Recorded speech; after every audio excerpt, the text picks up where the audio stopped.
오늘 본문은 출애굽기 1장 8절부터 10절입니다. 출애굽기 1장 8절부터 10절입니다.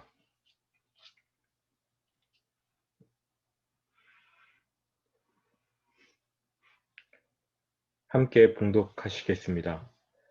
요셉을 알지 못하는 새 왕이 일어나 애굽을 다스리더니 그가 그 백성에게 이르되 이 백성 이스라엘 자손이 우리보다 많고 강하도다.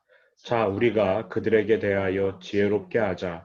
두렵건대 그들이 더 많게 되면 전쟁이 일어날 때에 우리 대적과 합하여 우리와 싸우고 이 땅에서 나갈까 하노라 하고. 아멘. 우리는 어제 이스라엘 백성이 애굽에서 보냈던 400년의 의미를 살펴보았습니다. 꽤나 오랜 시간이었습니다. 그 기간 동안 하나님의 계획대로 이스라엘 백성의 수가 크게 늘어났습니다. 또한 애굽의 학대를 받았기 때문에 요셉의 예언대로 이스라엘은 하나님의 돌보심을 체험하게 됩니다. 또 그 고난으로 인해 출애굽, 즉 애굽을 떠나고자 하는 소망을 품게 되었지요. 이제 이 땅 위에 말씀으로 통치되는 하나님 나라가 세워질 것입니다. 하나님의 오랜 염원이 이루어지는 것입니다. 그러므로 그 400년은 하나님의 뜻이 이루어지기 시작했던 기간, 의미 없는 시간이나 쓸모없는 그러한 사건들의 연속이 아니라 그 400년은 하나님의 뜻이 이루어지기 시작한 시간, 이렇게 어제 그 400년의 의미를 말씀드렸지요. 그러나 하나님의 뜻이 이루어진다, 이러한 말로 그 400년 전체를 한마디로 요약할 수는 없습니다. 애굽에 머물던 그 400년 동안 이스라엘 백성의 생활 방식이 고스란히 광야로 이어지지 않았습니까? 그 결과는 무엇이었습니까? 출애굽 1세대들은 가나안 땅, 약속의 땅을 밟아보지 못합니다. 그들은 40년의 방황 후에 광야에 묻혀버려요. 비극이죠. 대참사이죠. 출애굽기와 민수기의 내용이 그렇게 아름답지 못한 이유는 그 400년간 애굽에서 이스라엘 백성이 취했던 생활 방식 때문입니다. 애굽에서 살았던 생활 그대로 광야에서 동일하게 행했기 때문에 그들은 가나안에 들어가지 못한 것이지요.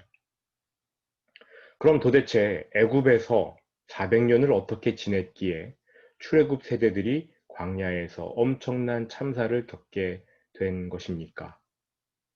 성경 도처에 널려 있는 여러 가지 근거 말씀으로 유추해 볼 수 있습니다만, 만일 저더러 대표적인 말씀 한 구절을 꼽으라고 한다면 저는 여호수아 24장 14절을 선택하겠습니다.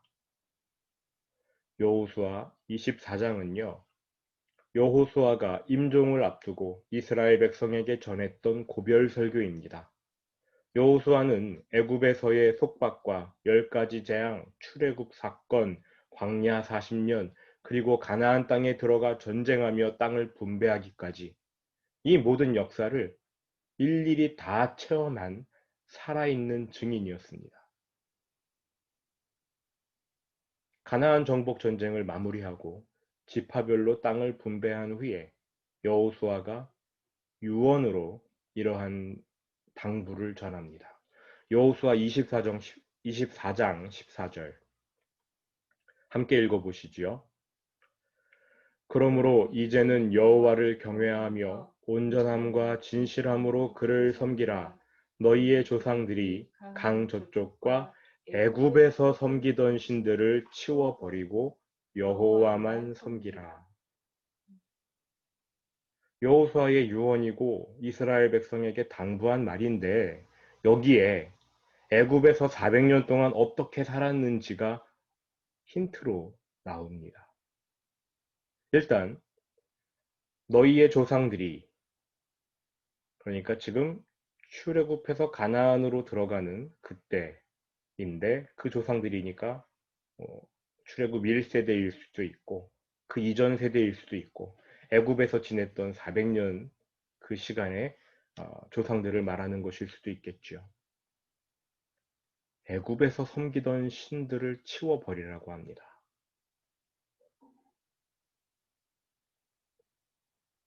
그러니까 애굽에 머물던 400년 동안 이스라엘 백성이 하나님을 섬긴 게 아니고요.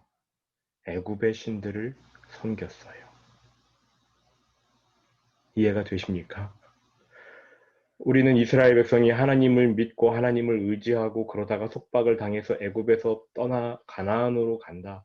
어렴풋이 이러한 생각을 갖고 계실 텐데 그게 아니었어요. 이스라엘 백성들은 애굽에서 애굽 사람들이 섬기던 신을 그대로 받아들였습니다. 즉 하나님은 그 400년 동안 자신의 약속을 지키시는데 이스라엘 백성은 그 400년 동안 하나님을 등지고 애굽의 신들을 섬기며 생활했다는 뜻이지요. 그러므로 그 400년 생활을 한마디로 요약하라면 우상 숭배일 것입니다. 과장된 해석이라고요. 에스겔 20장으로 한번 가보십시오. 에스겔 20장이요.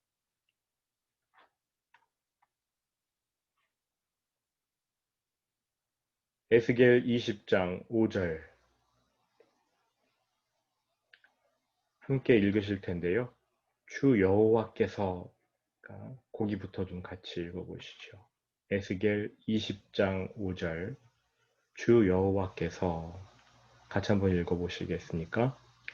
주 여호와께서 이같이 말씀하셨느니라. 옛날에 내가 이스라엘을 택하고 야곱 집의 후예를 향하여 내 손을 들어 맹세하고 애굽 땅에서 그들에게 나타나 맹세하여 이르기를 나는 여호와 너희 하나님이라 하였노라.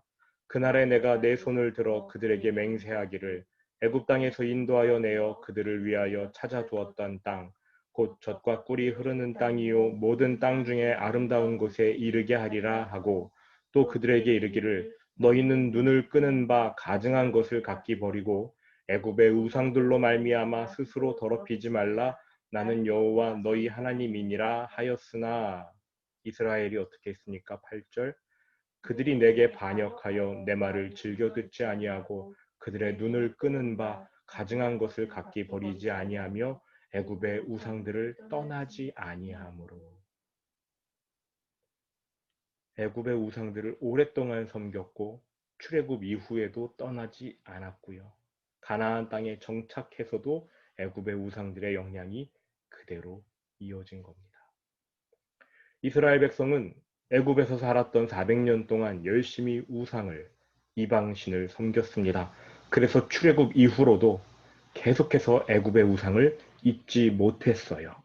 그들이 시내산 자락에서 금송아지를 만들어 놓고 이는 너희를 애굽에서 이끌어낸 여호와라 선포하며 그 앞에서 먹고 마시고 예배드렸던 거 기억하십니까?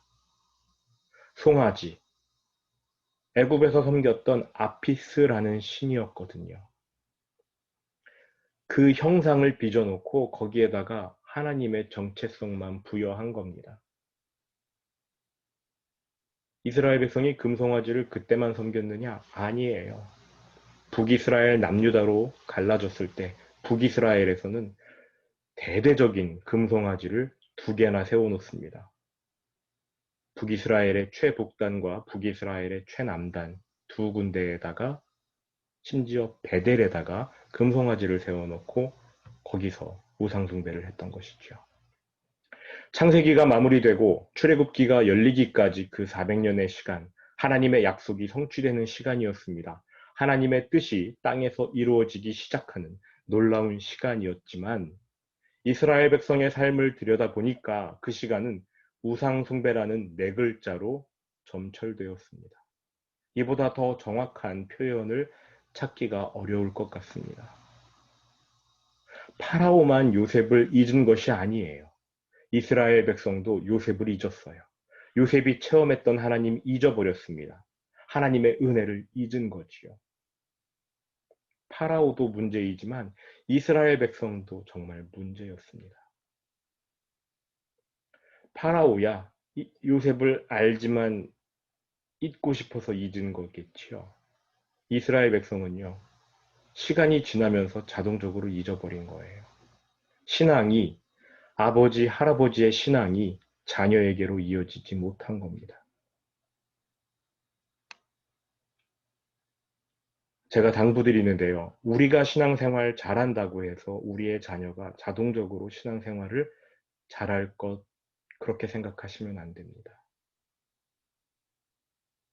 목회자들 중에는 이러한 생각을 가진 사람들이 있습니다. 내가 하나님을 열심히 섬기면 하나님께서 내 자녀를 책임져 주실 것이다. 아니에요. 자녀는 부모가 책임지는 겁니다. 하나님이 책임져 주시지 않을 겁니다. 물론 책임져 주시지요. 넓은 의미에서.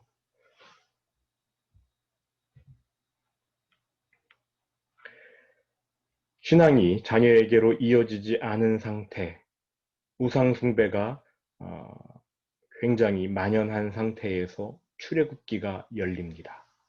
이 사실을 기억하시기 바랍니다. 오늘 본문 8절입니다.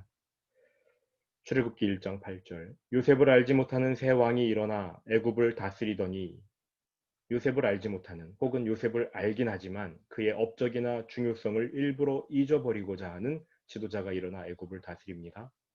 그는 요셉 덕분에 애굽이 지금까지 건재하고 세계 최강대국이 되었다는 사실조차 인정하려 들지 않습니다. 요셉 덕택에 그동안 이스라엘 백성은 많은 특혜를 누렸습니다. 그런데 이 왕이 그 모든 특혜 조치를 취소해버리죠. 그뿐 아니라 이스라엘 백성을 고된 노동에 투입시킵니다. 이 왕의 이름이요, 알 수 없어요. 다만 그의 행동과 성격만 짐작할 수 있습니다. 그런데 그가 한 말을 보면서 이 왕의 성격과 행동, 마음 상태를 살펴보니까 정상이 아니에요. 자, 이제 이 왕이 했던 말을 한번 살펴보시겠습니까? 9절입니다. 같이 읽어보시죠. 그가 그 백성에게 이르되 이 백성 이스라엘 자손이 우리보다 많고 강하도다. 정말일까요? 이스라엘 자손이 애굽 백성보다 많았을까요?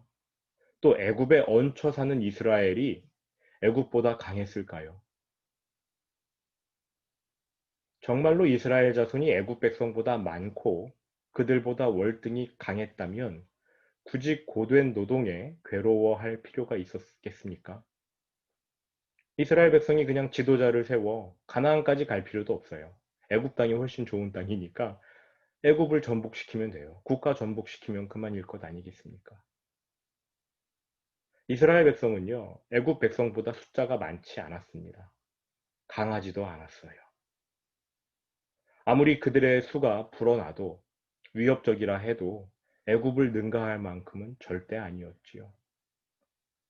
그러니까 이스라엘 백성이 애굽 사람들의 시키는 대로, 그들이 시키는 대로 일했던 것 아니겠습니까?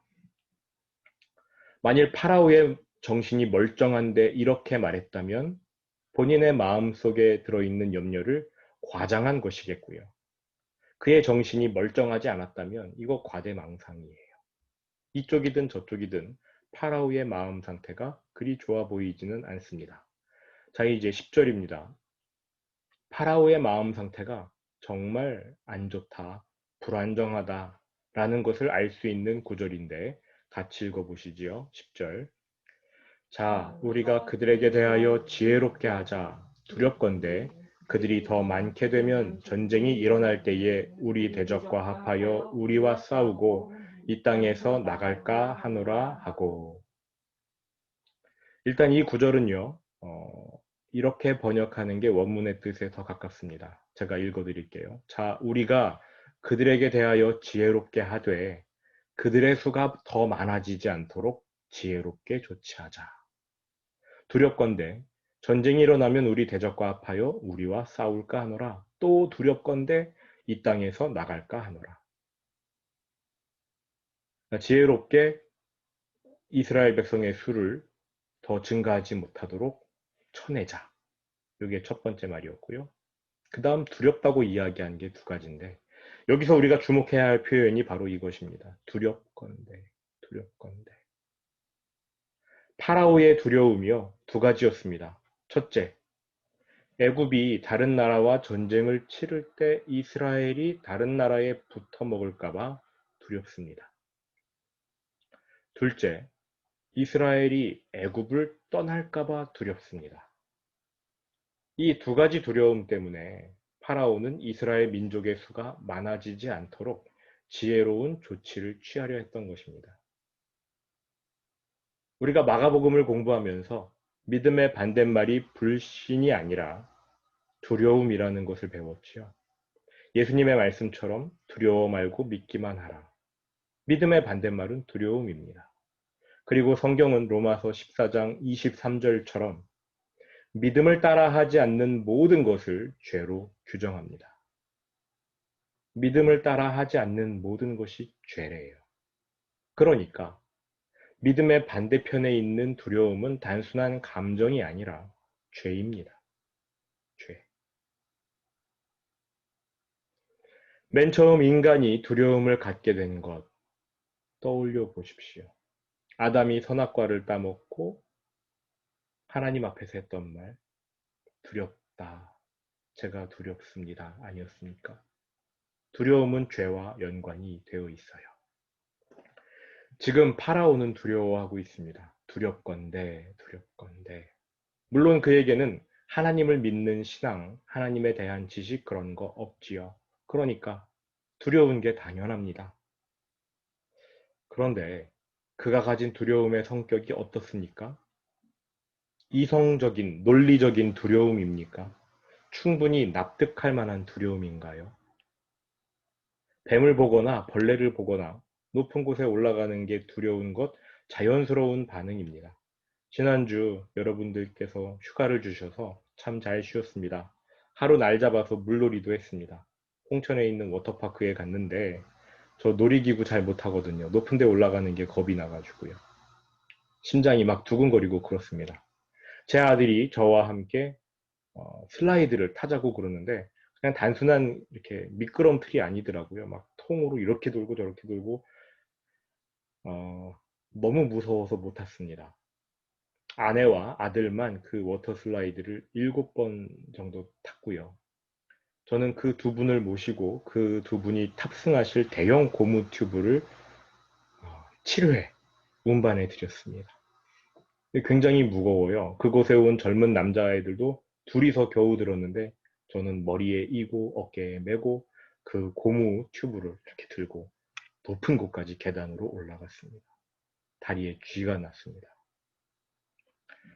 억울한 생각까지 들었습니다. 그래서 눈 한번 딱 감고 타볼까 했지만 눈이 잘 안 감겨지더라고요. 한 번도 못 탔습니다. 무서웠어요. 제가 가진 두려움은 나름 이해할 만하잖아요. 그렇죠? 그런데 파라오가 가졌던 이 두려움이요. 어떻습니까? 애굽이 다른 나라와 전쟁을 치를 경우 이스라엘이 적국과 붙을까 봐 두렵답니다. 지금 애굽은 아직 전쟁을 치르지 않고 있어요.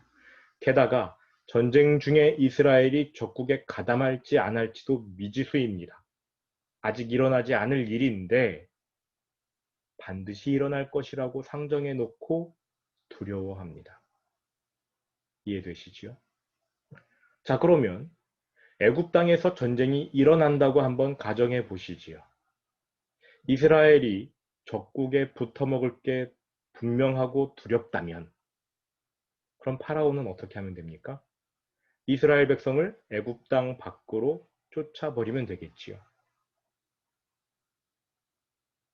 그러면 이스라엘이 적국에 가담할 일 두려워할 필요가 없지 않겠습니까? 그런데 파라오의 두 번째 두려움이요. 이스라엘이 애굽을 떠날까봐 두렵다는 거예요. 이스라엘이 애굽에 있어서 적국이 쳐들어왔을 때 적국에 붙어먹을 것도 두렵고 떠날 것도 두렵대요. 뭘 어떻게 하라는 거죠? 이스라엘이 애굽에 있어서도 안 되고 떠나서도 안 되고. 이게 바로 파라오가 지녔던 두려움의 정체입니다. 아직 일어나지 않은 일이지만 두려워요. 해결하고자 궁리해 보는데 이렇게 해도 두렵고 저렇게 해도 여전히 두렵습니다. 이스라엘이 애굽에 있어서 위협이 되니까 두렵고요. 그런데 이스라엘이 애굽을 떠날 걸 생각하니까 그 값싼 노동력을 잃게 될까 봐 두려운 거죠. 파라오의 두려움은 그 자체가 모순 덩어리입니다. 그런데 이것은요, 파라오가 가졌던 두려움, 그 두려움만의 특징이 아닙니다. 모든 사람의 두려움이 이와 같은 구조를 갖고 있어요. 모순을, 그 자체로 모순을 가지고 있는 것이지요. 최초의 두려움, 아까 제가 말씀드렸지만 무엇이었습니까? 아담의 두려움이었습니다. 아담이 선악과를 먹고 두렵다고 고백했는데 아담이 무엇 때문에 두렵다고 말했는지 아십니까? 제가 읽어드릴게요. 창세기 3장 9절 10절 제가 읽어드릴 테니까 들어보시고 아담이 무엇 때문에 두려워했는지를 찾아보시기 바랍니다. 여호와 하나님이 아담을 부르시며 그에게 이르시되 내가 어디에 있느냐? 이르되 내가 동산에서 하나님의 소리를 듣고 내가 벗었으므로 두려워하여 숨었나이다. 왜 두렵대요? 벗었으므로 두렵대요. 아담의 두려움은 이해하실 수 있겠습니까? 하나님 앞에서 알몸이어서 두렵대요. 근데 정말 아담은 그것 때문에 두려운 거예요. 이것이 모든 죄인이 공통으로 갖는 두려움의 특징입니다. 두려움의 이유 알 수 없어요. 파라오가 왜 두려워했는가 그 이유요? 알 수 없어요. 그런데 두려워요. 원인은 모르지만 두려움의 실체는 존재합니다. 그래서 실제로 두려워하는 거지요. 이거는 영적인 문제입니다. 두려움은요, 영적인 문제예요. 파라오의 두려움도 마찬가지였습니다. 그는 두려움의 이유를 자기 나름대로 논리적으로 설명했습니다만 장황한 변명이었지요. 결국 그 원인을 알 수 없는 두려움이었습니다. 그냥 막연하게 두려운 거예요. 죄인이 나타내 보이는 특징 중 하나가 바로 막연한 두려움입니다. 근원을 알 수 없는 두려움이에요. 동생을 죽인 가인을 보십시오. 본인이 아벨을 죽였으니까 이 땅에는 아담, 하와, 그리고 자신뿐이고 혹 사람이 더 있다고 해도 아담과 하와에게서 태어날 자기 동생들 뿐인데 가인이 뭐라고 말하냐면 길에서 만나게 될 사람들이 나를 죽일까봐 두렵습니다. 이렇게 말해요. 막연한 두려움입니다. 이게 바로 죄인이 나타내는 특징입니다. 이제 말씀을 정리할 텐데요. 하나님을 믿지 않는 사람들을 지배하는 것, 그게 바로 두려움입니다. 그들은 두려움의 채찍을 맞아가면서 열심히 일해요. 두려움이 동력이 되어서 자꾸만 움켜쥐려고 합니다. 모으고 또 모아들이지요. 그러나 아무리 열심히 일해도 두려워요. 많이 모아도 두렵습니다. 영적인 문제인데 물리적으로 해결할 수가 없기 때문이지요. 영적인 문제는 영적으로 풀어야 되는데 말입니다. 두려움을 해결하지 못하니까 자꾸만 움켜쥐는 겁니다. 오해하지는 마십시오. 돈을 모으는 것이 저축하는 것이 잘못이라는 게 아닙니다. 우리의 마음속 동기를 살펴야 한다는 뜻입니다. 누가복음 12장 22절부터 32절 한번 펴보시고 이 말씀 읽고 말씀을 마치겠습니다. 두려움에 대한 근본적인 해결책 예수님이 제시해 주셨습니다. 누가복음 12장 22절부터 32절까지입니다. 두려움은 영적인 문제입니다. 영적으로 해결을 해야 됩니다.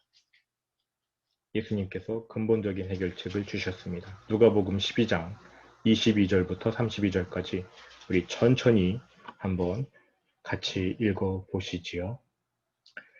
또 제자들에게 이르시되 그러므로 내가 너희에게 이르노니 너희 목숨을 위하여 무엇을 먹을까 몸을 위하여 무엇을 입을까 염려하지 말라. 목숨이 음식보다 중하고 몸이 의복보다 중하니라. 까마귀를 생각하라. 심지도 아니하고 거두지도 아니하며 골방도 없고 창고도 없으되 하나님이 기르시나니 너희는 그 새보다 얼마나 더 귀하냐. 또 너희 중에 누가 염려함으로 그 길을 한 자라도 더할 수 있느냐. 그런즉 가장 작은 일도 하지 못하면서 어찌 다른 일들을 염려하느냐. 백합화를 생각하여 보라. 실도 만들지 않고 짜지도 아니하느니라. 그러나 내가 너희에게 말하노니 솔로몬의 모든 영광으로도 입은 것이 이 꽃 하나만큼 훌륭하지 못하였느니라. 오늘 있다가 내일 아궁이에 던져지는 들풀도 하나님이 이렇게 입히시거든 하물며 너희일까 보냐 믿음이 작은 자들아. 너희는 무엇을 먹을까 무엇을 마실까 하여 구하지 말며 근심하지도 말라. 이 모든 것은 세상 백성들이 구하는 것이라.